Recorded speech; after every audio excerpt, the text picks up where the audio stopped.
up, fanboys and fangirls? Welcome back to another episode of TV Talk. Today we have two, but we're going to start with The Last of Us. Episode 5, right? Yes, For episode 5. Episode 5-3. 5 plus 3, yeah. When we are in need. This is the penultimate episode of Season 1. I guess we can say that. Because we know Season 2 is coming. Correct. But what did you guys think? I'm going to give it 2 thumbs up. Thought this was a really good episode. And I thought it did a good job of adapting the game. It seems like they're like, adapt it almost perfectly, take some liberties. Another episode, adapt it almost perfectly. They do a really good job of that. And this episode just continues that trend. I liked it a lot. A lot of fun developmental things happening. Mm-hmm. And kind of forgot this was the penultimate until like after it ended and it was like 1 episode left. It's like, no. Definitely, as someone who's not totally aware of the timeline of the game, you know, how it flows, it feels like there should be more than 1 episode left. I mean, in the game, there's only 1 mission left. Yeah, in the game, it's like you're like maybe an hour out. Okay, so like you're pretty close to done. So that's fine. Yeah. So that's just me coming from the outside, being like, oh man, I feel it, and maybe also a bit of a wish that like, no, I don't want it to end. I don't want it to end, and I want there to be some happiness, and I feel like we haven't. I'm afraid in 1 episode we're not gonna get nearly as much happiness as I want. Somebody gonna tell him? We'll let HBO do the talking. Okay, yeah, we'll let HBO fine. tell him. Thank you, gentlemen. Tell him, Craig. Tell him, Neil. But no, I really like this. This was the character development that Ellie needed. I think it was great seeing her have to be on her own. And there is always this, in a lot of these stories, there's this, you know, it's very Joseph Campbell for the mentor to, you know, has to die or go away, and in this sense, I was glad that obviously Joel didn't just succumb to a stabby, like keel over and die. But this also gave Ellie the opportunity to face someone who is more like her than she probably, and Joel, than she cares to admit. At least right now, she still kind of feels like there's that innocent child there. We know she's gone through heartache, and we want to see that preserved. You know, as a father, you want that innocence to be able to be held on to as long as possible, and you know that it's coming to an end, that is going away, and it was a great episode and a great villain. David was very frustratingly good. Yeah. Well acted. Yes. Yeah, I texted you guys after. I believe his name is Scott Shepherd. I was like, man, Scott Shepherd did a really good job of just kind of capturing that character. I felt like, yeah, it helps that character's really good in the game too, and you get to spend more time with him in the game. So you definitely are like, oh man, this guy sucks. But they do a really good job of kind of fast tracking that story in the show. Mm-hmm. You did thumbs, I'll do stars. I give it 5 stars. Cool. 2 thumbs, 5 stars. All equates to the same thing, I think. I might be a little biased to the episode though. Because of? It is my favorite section of the game. Ah. It doesn't have my favorite gaming moment, which will be in the next episode. Yeah. Hopefully. But just, you're not expecting to play as Ellie in the game.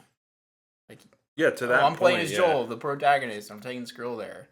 Then you almost die in the game, and for this section of the game, you play as her, and I loved it, and Winter is dope, and it sucks at the same time. You're just like, oh, there's just more and more of this, like, freaking stuff just keeps happening. Like, it just piles it on, and really just Ellie hits her breaking point with, like, what could possibly be worse, and it's, like, just always gets worse, and it's it's really sad, but it's also a relief. I don't know if that's weird to say to watch her just machete Dave. Like, to just go to town on him. Yeah. Like, he deserves it, and it was like a release for Ellie of all the crap she's been dealing with, and it The other big thing too just from really gets me, man. in that winter section of the game, and I know this isn't a Last of Us video game segment, but like that's like the really only true kind of boss fight in the game. Yeah. So it feels very cinematic, and I thought they did a really good job of bringing that to life within the show. Yeah, she threw stuff. Yeah, I was like, man, this is... You have to throw stuff, like, and you have to do it different each time, and you have to stab them 3 times. You know, the classic video game rule. Count to 3, yeah. Right. I just thought all of that was just done extremely well. Winter, too, like, just to comment on, what Easton's saying in the chat and what you were saying here, Winter is definitely the most video gamey section of the game, too. There's a lot of action. It's intense. Definitely and I thought it was the most fun part of the game. So I'm with you there. Mm-hmm. Yeah. And for sure. We talked about it last week with the mall, but I thought they did awesome with the diner. Oh, yeah. Looked so good. Mm-hmm. Good sets and the town was cool too. Like when it would zoom out and you'd see it, you're like, oh my gosh, that looks just like it. They always do a good job of that. There's an immense doing their location scouting's attention fantastic. to detail in these shows. Yeah. So, yeah, Troy Baker. Troy Baker was great. Yeah, we're getting a lot of kind of comments about Troy Baker. He did great. I thought it was good to see him. Like, I think I'm used to seeing him with like super blonde hair. Yeah. So like when he popped up, I was like, oh, he has brown hair. When did that happen? And I know it's probably just for the show, but it was like, man, I didn't realize that's what he looked like with brown hair. Makeup artists can do a lot. It was just kind of weird. It caught me off guard. But yeah, I thought he did a really good job. A lot of those guys, those mocap actors, voice actors, they get a lot of, can they act? Can they act? Yes. Yeah. Yes, they can. Yeah. A lot of them come from stage, and it's just a different medium that they live in. So well, I mean, heck, for this game and just for games now in general, they're like actually acting. Yeah. Instead of just voicing. Yep. Well, like it goes back to like casting Arthur in Red Dead. We'll just get Roger Clark to do it. Right. He did it for like 5 years. Let's get him back to do it again. Like it just, No, I thought Troy did a really, really good job. I was really impressed, and I'm glad he got a role that wasn't just something to throw away. Yeah. He got to actually have some lines. He was a part of the story. It's good. Yeah, the him being the one that shoots the horse and brings in Ellie too was kind of a like a R.I.P. Callis, a real one. Yeah, it's always hard to see animals get hurt. In my I thought it was opinion. cool showing it in the little post show, like how they did it. Yeah, I was like, oh, that's cool. I feel bad for that stunt person. That sucks, but that was cool. Sure, there was pads underneath that. Oh, for sure. Oh yeah, snow. For sure. I want to go back in the chat real quick. JT says hot take, second weakest episode to me, and right after watching this, I had kind of the same thought. And weakest is second relative. Weakest episode is very much like a clickbaity thing, and for me, because again, 8 out of 8 of these are bangers. Yeah. But but there are things. The 40-minute episode in Kansas City, it just felt too short. There wasn't enough there. That's the weakest one. This one, I don't know why, but it has the emotion. It has multiple emotional things, but there's one big one. There's one real big one at the end, and it's very satisfying. But it's very different from the other episodes. Maybe it didn't make me feel sad enough. It made me angry, maybe. So there's a different kind of emotional tug there. Oh yeah. I don't know if I would put it at second weakest now, having a couple days to think about it. A couple days. This is just one day later. Having 24 hours to think about it. He's time traveling. Yeah. Glad we thought the same thing there, Luke. We immediately jumped to time travel. But no, JT, you do not have to apologize for that. That's how you feel. That's how you feel. Yeah. It's all good, man. You're entitled to your opinion. Yeah. Nobody's going to tell you you're wrong. Except for me when I see you. Just kidding. No, I continue just to be so impressed by the decisions they make. where they take their liberties, the cast, everybody just seems so bought in. I think Mason and Druckmann have everybody 150% committed to making something that's faithful to the game, that's faithful to their fan base. I think they've just done such a good job. And sign me up for more seasons. Agreed. Yep. And I think Pedro Pascal is awesome as Joel, but I think I'm going to be leaving the show next week with Bella Ramsey. I think she's the MVP. Like, yeah, she's good. She's so good. Yeah. When she's fantastic. talking to David in this episode, I was just like, oh. The range that we get just, she's a little bit of an empty shell at the beginning. Mm-hmm. It's intentional. We talked about that. And then last week, episode 7, there's this immense vulnerability that she has that she gets to show off. And here in episode 8, she turns that 180 degrees, right? It's from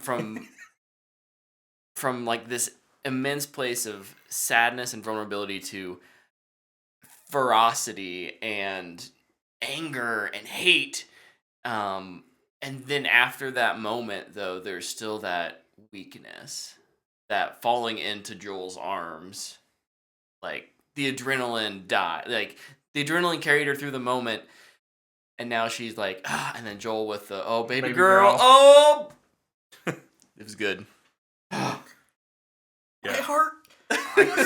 So I was like 10 minutes from that moment in the episode when Luke sent his text or whatever, and I was like, "Frick!" I was like, "It's the Bernie meme. It's the Bernie meme. That's like I'm once again crying in this dystopian show or whatever." Here, I'll bring it up. I definitely was like, "Oh, what?" Because I was like, I know that there's a big bit right at the end of this, but I was like, what was it that would make me cry? And then I get to that point, I'm like, frick! Like, they got me again! I'm once again sobbing at an episode of that scary zombie show. Yeah, I was like, gosh dang it, man. Just every week. They got me. It was so funny, too. Like, we were all walking out of the theater after seeing Creed, and I was like, well, did my cry for today. Cried here, and I guess I'll go home and cry tonight. Like, it's just, yeah, man. Before Creed.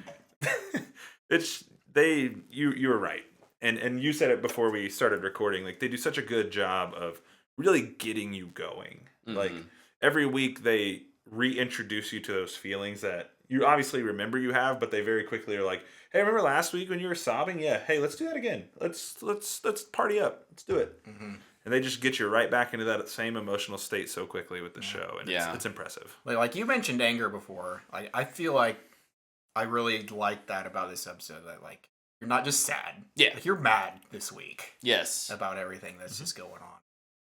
The multiplicative feeling. Too many emotions piling on. But I kind of like it. Yeah, no. Yeah, they've done a really good job. And this is, I think, just to once more sing the praises of Craig Mazin, but like, he understands how to flow those emotions, not just through a storyline, right? There's an arc here from 1 to 9, but within each of those segments, each of those episodes, what are our emotions going to be here in this little arc, and how are we going to make you feel? We're going to give you a little hope, and then we're going to stab you in the heart, and then So he's done a really good job. The team has done a really good job in executing on that. And shout out to Druckmann for just having a freaking awesome story. And the fact that so much of this does just lift right from the game is pretty amazing. Yep. So like that's almost the entire Cage interview is like straight. Yeah, from the it's game. Oh, the that Cage whole interview was scene great. through like the escape, all of it is Yeah. it's impressive. Yeah, very cool. I feel like most of the stuff added was the stuff just with David's. Yeah. Giving us a little more backstory into who they are. Not even who they are, but just the position they're in. Mm-hmm. What would make someone chain up a little girl? She's not a little girl, but a girl 14. And throw her. Well, okay. I think she looks a little over that in the show. But, what would cause someone to be in that position? And I think they do a good job of establishing the desperation and making you almost believe creepness. Well, almost, yeah. It's and someone who hasn't played the game, David comes off as a sympathetic leader to begin with. I think they do a good job of establishing that. I never trusted him, but yeah, the reveal about halfway through the episode, it's like, oh, we're doing cannibalistic things now. That's great. Yeah, I mean, not really, but and you like in the game, you don't even know that's really coming until you see the ear. Mm-hmm. But like in this, it's like, oh, are they innocent? He said that. Yeah.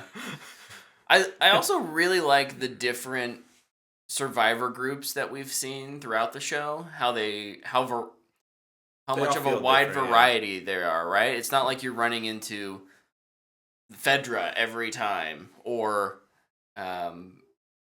Fireflies every time, or militia, yeah. It's like, oh, here's a couple who like was just really resourceful, and here's kind of a rebel group that just recently overthrew, and they're in the throes of what does it mean to actually rule. The Jackson, was that 2 weeks ago? Mm-hmm. Mm-hmm. Jackson's like the most unified one, but they're like this isn't like this is our little socialist community, and now we have this little like religion cult community, right? Mm-hmm. And so like each one of those feels unique, and I've been really impressed with how they've made them stand out. Yep. So. Yep. Agreed. Oh, very cool. All right. Let's. Oh, hold on. Before we go, inner violence monologue was good. Yes. Yeah. It was good. That scene was also super creepy. How David's like, yeah, it went from like, I want you to be a part of our community to like, I want you to be my wife. And I was like, oh, oh, man. 0 to 100 very quickly. Very quickly. It's like, oh, man. He's a creep. He's a creep. He's so weird. JT, you have a little thing that you said now's not the time to talk about. Next week we're going to be doing the whole show, so make sure to bring that back. Either save it for next week or message us, and we'll make sure we talk about it. All right, yeah. Next week is finale, so get excited. Whoop, whoop, whoop, whoop.